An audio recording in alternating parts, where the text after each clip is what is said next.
Chris here, Lifeoholics Fishing. This is going to be episode number 2 in the collaboration series with Doug from FishNFX. Let's get into these next 3 baits, showing you what our thoughts are on them and seeing what their breaking points are as well. Let's get into the video.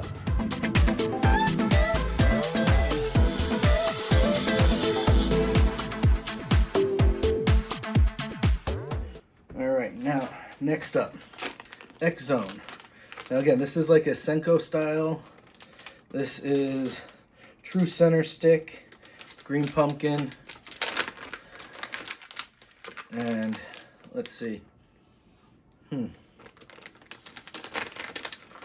at the bait. This one definitely, it has it's very heavily glittered. It does have a smell.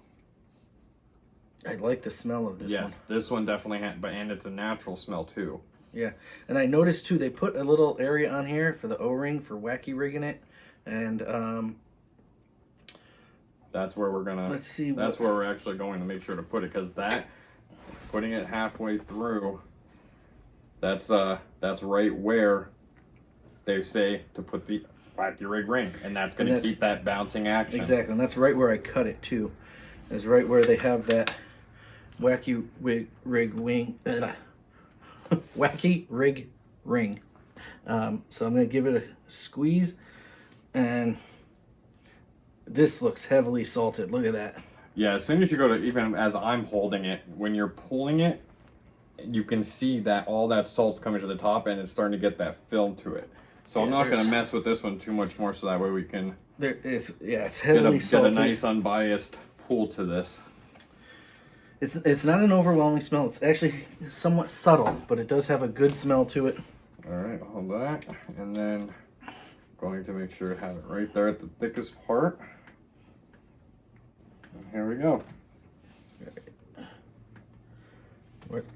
Right at about 5.5. It was about 5 1/4. As soon as it got to about 5.4, it broke. And that's right where I was holding it too. And honestly, I feel like if we gave it more time at less of a pull, it might have broken sooner. Just because of that heavily salted aspect, I feel like it just has a harder time binding. But at the same time, it's right where the power bait was and some of the others. So, yep, the Yum power bait right at the same. But as you see, like, this is what you can tell with the stuff that's heavily scented.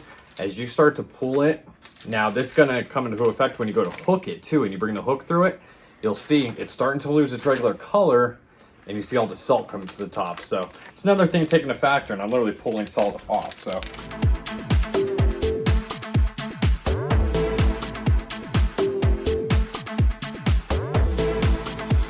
The next one. Okay, now we have Gambler, 5-inch ace in green pumpkin. And again, these are just ones that I already had in my bag, you know, something that I like to fish with. I do have other colors and stuff like that in them, but I figured we'll just go through a bunch and kind of compare one after the other. And it's nice to have the same color aspect too, because in general, when you're messing with stuff with other colors, so they could have mixed it differently, had different densities. Having it all around the same color line too, it's going to play a factor as well. This one, I can smell it. That smells. That's garlic. It has a stronger smell than the others. It's definitely a garlic. It's definitely garlic though. And while I like that it has a stronger smell than the others, I kind of prefer the power bait smell because of an actual bait smell over the garlic smell. So out of the ones so far, I would rate power bait having the best smell, and then Gambler. Yeah, smell wise, Gambler's definitely gonna do it. Let's give this a cut. All right, I'm gonna cut it right at that band like the others, and we're gonna give it a squeeze. Not as heavily salted, heavier than the power bait, heavier than the Yum and the Zoom, but not as heavy as the XZone. Okay, so I have a feeling this will be a little bit stronger than the XZone, but I don't think it's going to hit the numbers like some of the others did. Yeah, I feel, just by feeling it, it's a lot lighter in general too. Holding it like this, it is light. So I wonder how that's going to play a factor when we go and pull it. All right, so we're going to keep it right at that ring, right dead center. Well, it's going to be a little off center and right at that ring to get it right on. Ready? Nice and slow. We're at 4.5, 5, 6. Right at about 6 1/4. And that's a clean snap too. And again, that's, yeah, you can tell that that's clean. That's pretty well made. Yeah.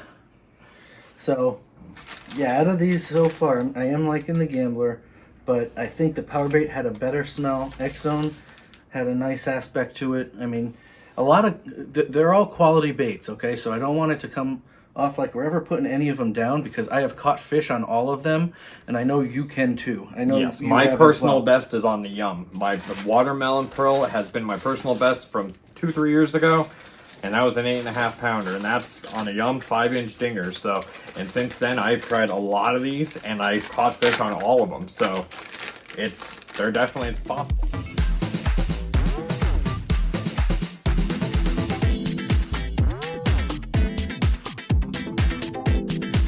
Now here's a slightly different shape.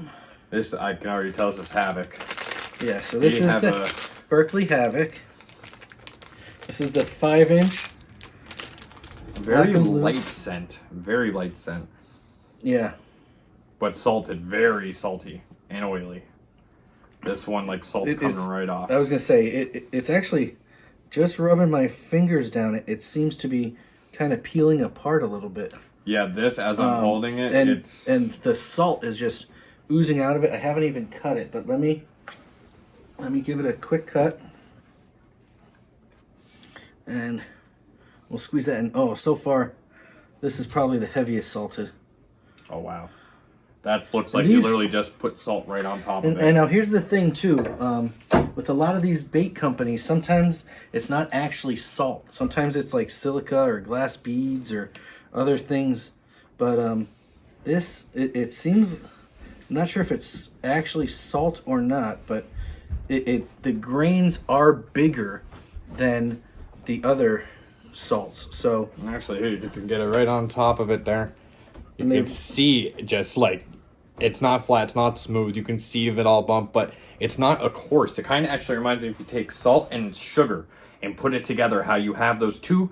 It's the same color, it's the same granite, but you have it a little bigger and a little smaller. So I think that's a good comparison, putting it salt and sugar together.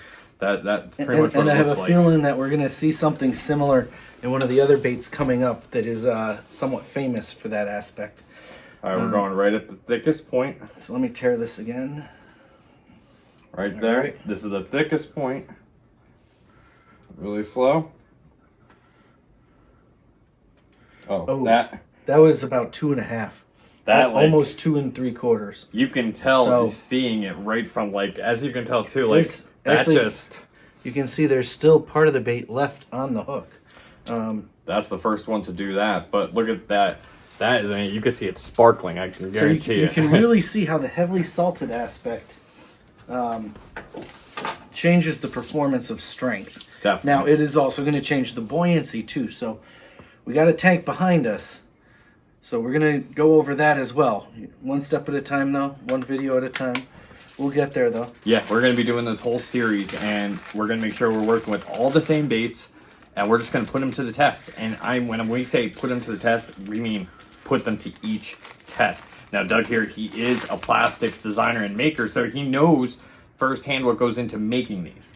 So that experience is going to really, really come in handy for all these tests.